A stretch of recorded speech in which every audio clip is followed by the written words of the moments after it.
take Georgia, and then we change the world. Yeah! Minority Leader Chuck Schumer there, even though the presidential election has been called for Joe Biden as it officially ticks through the state's process of certification, Senator Schumer said there is still a chance for Democrats to take the Senate. Plenty of other Democrats are emerging from the election cycle with serious concerns about the health and future of their party, especially when talking about the progressive side, as you just heard from Mike Emanuel. One of those is West Virginia Senator Joe Manchin. He joins us tonight. Senator, thanks for being here. Thanks for having me, Brett. You know, a lot of focus now on those Georgia runoffs, and potentially, if it all adds up, Tom Tillis wins in North Carolina, Dan Sullivan in Alaska, it looks like those two races could be the control of the U.S. Senate, with a tie then going to Vice President Harris. What do you tell people about that and concern about that, considering all we've heard about the progressive agenda? Well, there's a lot of people that are concerned. There's a lot of fear tactics are being used right now, Brett. If both of the Georgia senators were elected from the Democratic Party, then that would be 50-50 if both Dan Sullivan and Tom Tillis win. 50-50 means there's a tie. But if one senator does not vote on a Democratic side, there is no tie and there is no bill. So I commit to you tonight, and I commit to all of your viewers and everyone else that's watching, I want to lay those fears, I want to rest those fears for you right now, because when they talk about whether it be packing the courts or ending the filibuster, I will not vote to do that. I will not vote to pack the courts, I think, and I will not vote to end the filibuster. Brett, this system, the Senate, was so unique body in the world. It was made to work together in a bipartisan way. And once you start breaking down those barriers, then you lose every reason that we are the institution that we are, the most deliberate body. So I want to lay those fears to rest, that won't happen, because I will not be the 50th Democrat voting to end that filibuster or to basically stack the court. And then all the other things you're hearing about, Brett, also is defund the police. I don't know of any of the Democrats in the caucus that are for defunding the police. We're not for that whatsoever. And when they talk about basically Medicare for all, we can't even pay for Medicare for some. Doesn't make any sense at all. We've got to fix the Affordable Care Act we have, and I think our moderate Republicans will work with us to now repair what needs to be repaired. Let me just clarify here, Senator. You're saying definitively tonight that even if Democrats take control and Chuck Schumer becomes the Senate Majority Leader, that they try to break the filibuster, say the filibuster is over, you will definitively vote against that? Absolutely. I will vote against that. I've been very clear about that. I'm the only Democrat senator that has voted against the filibuster, which is what the nuclear option that Harry Reid did in 2013, and I voted against the nuclear option when Mitch McConnell did it in 2017 for the Supreme Court. I thought we should be working together. It should take a minimum of 60. And that means you're going to have a few Democrats or Republicans, depending on who's in the majority, to work together. That's what we're all about. Why would you break that down? And there's no need to have the Senate. All right, so there's some Republicans who will say to you, I don't buy it. There's going to be too much pressure on you.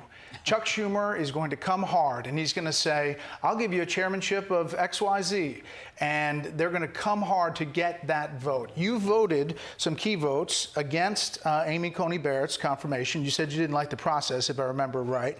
You said she was qualified, but you voted against her. You voted against the $500 billion COVID relief bill. You said it wasn't big enough, but if you were a Republican, you would have voted for it. You voted for the Justice Act, the Tim Scott bill, and for the USMCA. But if you're a Republican and you look at you... Neil, Brett, I voted for Neil Gorsuch. I voted for Brett Kavanaugh. I was against this process because never in the history of the United States of America have we ever confirmed a Supreme Court justice when a vacancy happened between July and November. And I've been very clear about that. I voted for Amy Coney Barrett for the 17th Circuit. I'm not going to break precedent. So if I can take that type of pressure, if I can vote for Brett Kavanaugh, the only Democrat, if I can take that type of pressure, you don't think that I can basically justify what I'm going to be doing and how I'm going to vote, knowing that I'm sitting in the seat that Robert C. Byrd held, who wrote the rules of the Senate? This is an institution and you wouldn't become a Republican. You don't need, whether you're D or not, right. I'm a proud, moderate, conservative Democrat. Maybe there's not many of us left, but I can tell you this country wants a moderation. This country, you run your life, you run your business from the middle, not from the fringes. And that's where I've always been. So for something, whatever the message was, it was wrong for this many people to be split, for us not to be able to have a message that didn't scare the bejesus out of people. And when you're talking about basically Green New Deal and all this socialism, that's not who we are as a Democratic Party. It's not how I was raised in West Virginia. It's not the Democrats I know. But yet we've been tagged. If you have a D by your name, you must be for all the crazy stuff, and I'm not. I'm going to play a soundbite here. This is you talking about the Trump tax cuts, and now the president-elect, Joe Biden. Okay. The bottom line is the president started out the conversation. This is not a tax cut for the rich. Myself nor any of the 1%ers are going to get tax cuts. This is going to be about mainstream, about us creating an opportunity, stimulating this economy, being globally competitive. He does take advantage of the tax code. That's why I'm going to eliminate the Trump tax cuts. So, as a Democrat, would you vote to eliminate the Trump tax cut? There are some adjustments that need to be made. There's been adjustments all along that need to be made. I was against when he went to 21%, and I said, Mr. President, please, for every 1% that you reduce from 35 down to 21, I says 25 would be a great place for us to stop, and would be very competitive in the superpower of the world. For every 1% of that of the taxing, it's $100 billion, Brett. $100 billion. Yeah. Corporate tax 1%. And I said, sir, we can't give away that much. We still have obligation. Brett, as of this morning, we're over $27 trillion. $27 trillion of debt. Never before have we amassed this much debt in this short of a time, other than World War II. So we've got to get our financial house in order, and nobody has talked about that. Nobody. But That's we don't true. need to race. It was race. not an issue in this election.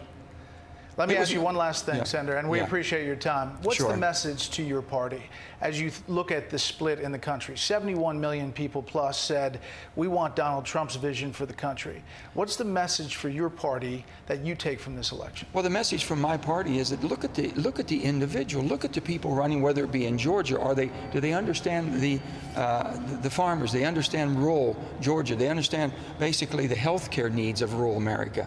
You know, this country has been split right now, Brett, down the middle between rural and urban. And it's getting further, the divide's getting further and further.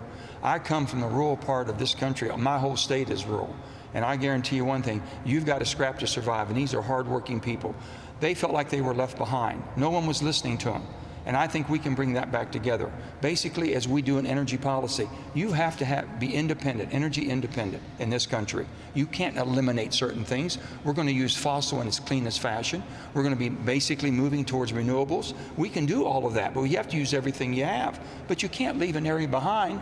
When the coal market goes out, you've got to be able to bring other different opportunities to the people in the hardworking areas that built this, to build America and build the country. That's what we're working on. We are still a party that has compassion. We are still a party that has sympathy and empathy. Yeah. We have to work together. But you know one thing? My Republican friends, these are all good people. Can't we work together? We might have a different idea of how to fix a problem, but we can work together to try to solve them rather than basically blaming each other. And that's what's happened to America. Well, Senator, we appreciate your time. I bet some Democrats are doing some math after your comments tonight, and thanks a lot. We'll see what goes forward. Well, we're not going to ruin this country. We're going to bring this country together. Thank you, Senator.